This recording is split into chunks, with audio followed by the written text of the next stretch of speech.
नमस्कार दोस्तों, मेरा नाम निपुन जोशी है और समय आ गया है हमारी वर्गा चार्ट्स पे अब अपनी डिस्कशन को शुरू करने का। तो देखिए दोस्तों, इससे पहले मैंने आप लोगों के साथ नवमांश चार्ट, जो कि हमारे ज्योतिष में कुंडली विश्लेषण में जितना इम्पोर्टेंस, जितना हम लोग वेटेज हम लोग लगन चार्ट को देते हैं, राशि चार्ट को देते हैं, उतना ही इम्पोर्टेंस किसी भी कुंडली विश्लेषण में नवमांश चार्ट को भी दिया जाता है। तो इससे पहले दोस्तों मैंने एक प्लेलिस्ट पे आप लोगों के साथ विभिन्न नवमांश लगन पे आप लोगों के साथ चर्चा करी थी। अब दोस्तों हम लोग उसी डिस्कशन को आगे बढ़ाएंगे और हम लोग नवमांश चार्ट में भी या किसी और भी वर्गा चार्ट्स में एक एक करके हम लोग सारे वर्गा चार्ट्स पे अपना डिस्कशन शुरू करेंगे। लेकिन आज दोस्तों हम लोग इस वीडियो में नवमांश चार्ट में स्पेसिफिकली शुक्र की, वीनस की प्लेसमेंट विभिन्न कुंडली के अभावों में क्या फल लेके आ सकती है, उस पर हम लोग अपना डिस्कशन शुरू करेंगे। और आज दोस्तों इस पहले वीडियो में हम लोग शुक्र ग्रह की स्थिति अगर आप लोगों ने नवमांश चार्ट में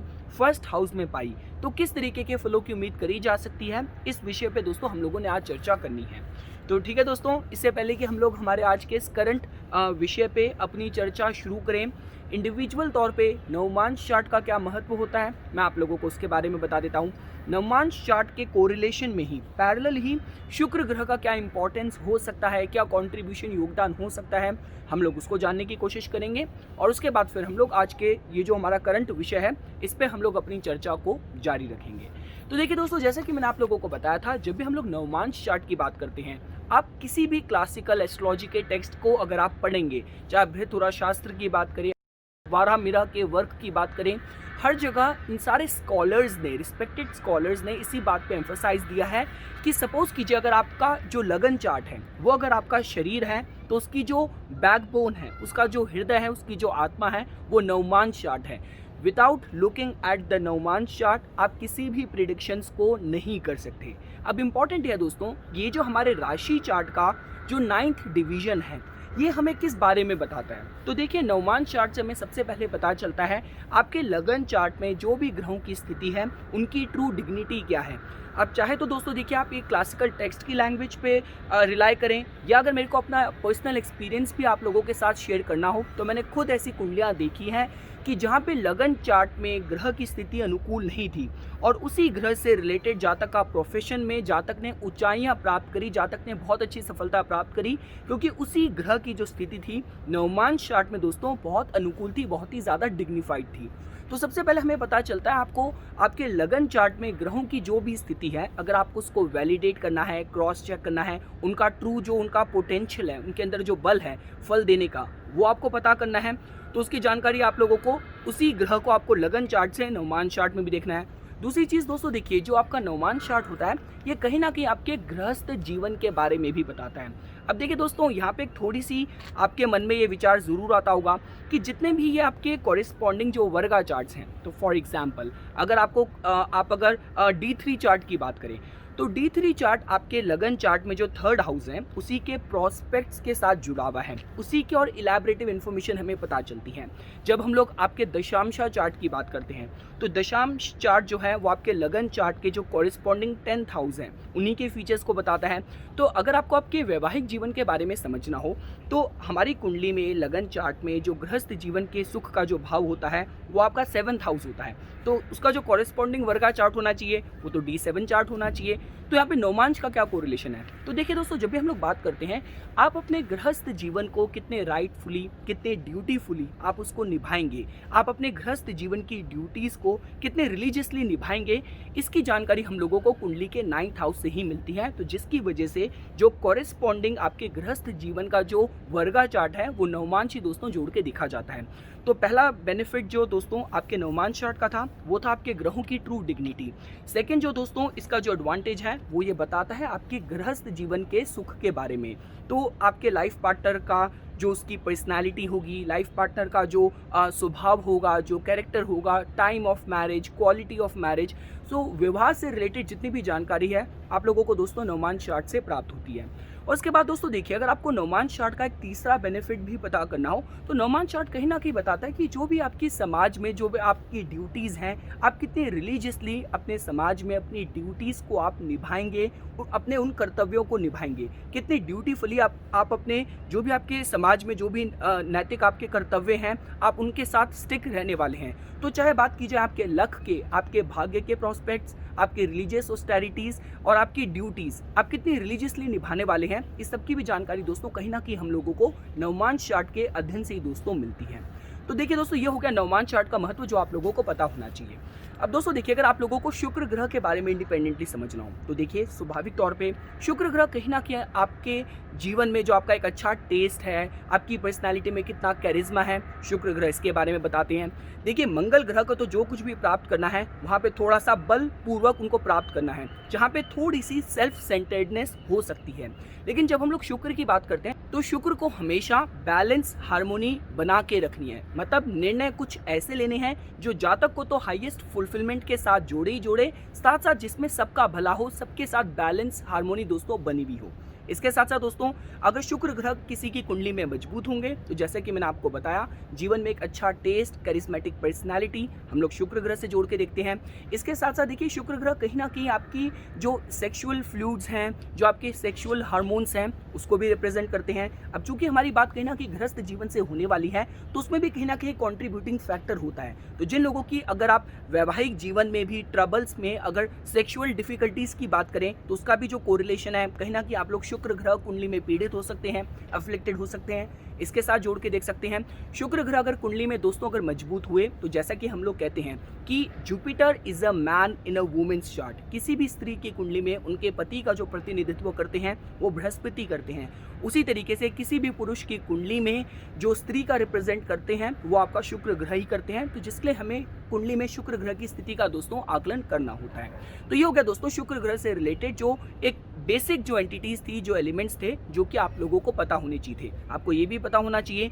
कि जब हम लोग, जैसे बृहस्पति को हम लोग देवताओं के गुरु का दर्जा प्राप्त है, उसी तरीके से शुक्र को भी असुरों के और दैत्यों के गुरु का दर्जा प्राप्त था। फर्क सिर्फ यही था कि शुक्र ग्रह के पास एक अपर कॉम्पिटिटिव एज थी, वो ये थी कि उनके पास उनको मृत्यु संजीवनी का भी दोस्तों ज्ञान था। तो ये हो गया दोस्तों शुक्र ग्रह के बारे में जो कुछ भी आप लोगों को पता होना चाहिए था। अब दोस्तों देखिए, अगर सपोज कीजिए आप लोगों को कुंडली के नवमांश चार्ट का आपको अध्ययन करना है, नवमांश कुंडली का अध्ययन करना है, और आपने नवमांश कुंडली के फर्स्ट हाउस में ही शुक्र ग्रह की स्थिति पाई, तो देखिए, जब मैंने आप लोगों के साथ एक प्रॉपर प्लेलिस्ट पे मैंने आप लोगों के साथ डिस्कशन करा था, जहाँ पे मैंने आप लोगों को नवमांश कुंडली के विभिन्न लग्नों के बारे में बताया था, तो मैंने आप लोगों को यही बताया था कि नवमांश कुंडली का जो प्रथम भाव होता है वो कहीं ना कहीं आपकी गृहस्थ जीवन की जो थीम होने वाली है, ये उसके बारे में जानकारी देता है। देखिए, नवमांश कुंडली कहीं ना कहीं आपकी एक सोल, आपकी आत्मा का जो कैरिकेचर है, ये उसका प्रतिनिधित्व करती है। तो कहने का मतलब ये है कि it is the manifestation of the desires of the cravings of your soul.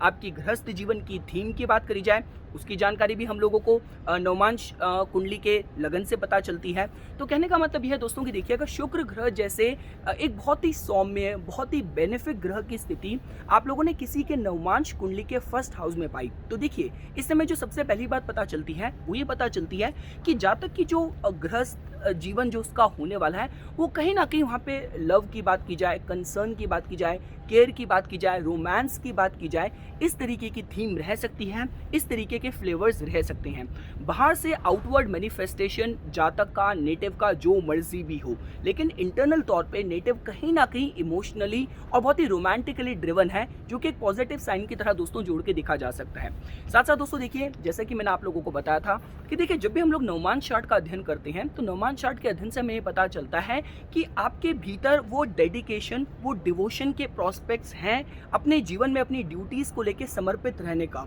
चाहे वो आपके समाज में जो भी आपकी ड्यूटीज हैं या गृहस्थ जीवन की तरफ बात की जाए, अपने जीवन साथी की तरफ बात की जाए। तो कहने का मतलब यह है कि लव, रोमांस प्रीडोमिनेंस ले लेता है नेटिव के लाइफ में। कहीं ना कहीं अपने लाइफ पार्टनर के साथ एक जेन्युइन कंसर्न हो, आप इसके तार भी दोस्तों कहीं ना कहीं लगन में शुक्र ग्रह की स्थिति के साथ जोड़ के देख सकते हैं। इसके साथ साथ दोस्तों देखिए, जब हम लोग सेंचुअलिटी के हिसाब से बात करते हैं, इंटीमेसी के हिसाब से बात करते हैं, तो ये भी जो गुण है गृहस्थ जीवन के और मैरिटल लाइफ की थीम कहीं ना कहीं ले सकते हैं कि जहाँ पे कहीं ना कहीं अपनी इमोशनली, मेंटली, स्पिरिचुअली और साथ साथ फिजिकली भी जो कंपैटिबिलिटी है, जो ट्यूनिंग है, वो कहीं ना कहीं दोस्तों मजबूत होनी चाहिए अच्छे गृहस्थ जीवन को एंजॉय करने के हिसाब से। और देखिए दोस्तों, जब हम लोग डिवोशन की भी बात करते हैं, देखिए नवमांश चार्ट में भी हर एक ग्रह का अपना अपना कंट्रीब्यूशन होता है। जैसे फॉर एग्जांपल नवमांश चार्ट में जो आपके बुध ग्रह हैं, बुध ग्रह आपके कम्युनिकेशन के, सेल्फ एक्सप्रेशन के प्रोस्पेक्ट्स बताएंगे कि आपका और आपके जीवन साथी के बीच ओपन चैनल ऑफ कम्युनिकेशन रहने वाला है,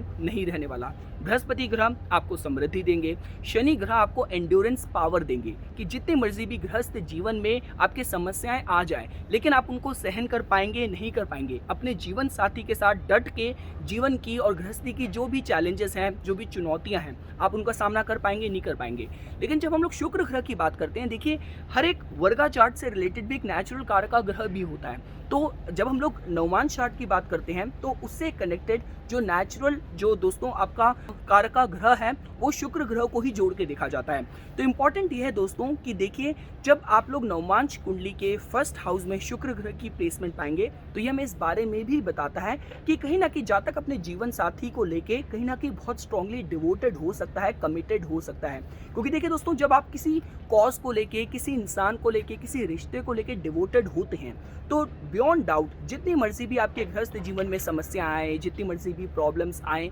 लेकिन आपको पता है कि ये जो इंसान है ही इज़ वर्थ इनफ। आपका जो डिवोशन है वो इतना स्ट्रांग है कि जितनी मर्जी भी समस्याएं आ रही हैं, चुनौतियां आ रही हैं, वो आपको बॉदर नहीं कर पा रही, क्योंकि आपका जो डिग्री ऑफ डिवोशन है, जो कन्विक्शन है, वो इतना स्ट्रांग है। देखिए मेरे चैनल पे जो मैंने आपकी ग्रैटिट्यूड की प्लेलिस्ट जो मैंने अपलोड करी थी, उसमें मैंने आप लोगों को यही एक्सप्लेन करा था, जब आपके भीतर किसी भी जीवन की चीज़ को लेके, किसी भी एस्पेक्ट को लेके ग्रैटिट्यूड का, थैंकफुलनेस का भाव होता है, आप ऑलरेडी और ऑटोमेटिकली इसको अप्रिशिएट करना शुरू कर देते हैं। आप उसको लेके किसी भी तरीके की विपरीत परिस्थिति में उसको अपने हाथ से जाने नहीं देंगे, आप उसके लिए फाइट बैक करेंगे। तो यही दोस्तों कहने का मतलब ये है कि शुक्र ग्रह जब नवमांश कुंडली के फर्स्ट हाउस में प्लेस्ड हो जाते हैं तो एक बहुत ही बेनिफिट प्लेसमेंट के साथ दोस्तों इसको जोड़ के देखा जा सकता है। तो ये कुछ बातें थी दोस्तों जो आज मैं आप लोगों को शुक्र ग्रह के नवमांश कुंडली के फर्स्ट हाउस में प्लेसमेंट के जनरलाइज्ड फ्लो के विषय में बताना चाहता था। इसी तरीके की वीडियोस की समय समय पर अपडेट प्राप्त करने के लिए कृपया करके मेरा यूट्यूब चैनल सब्सक्राइब कीजिए और मेरा फेसबुक पेज लाइक कीजिए। धन्यवाद।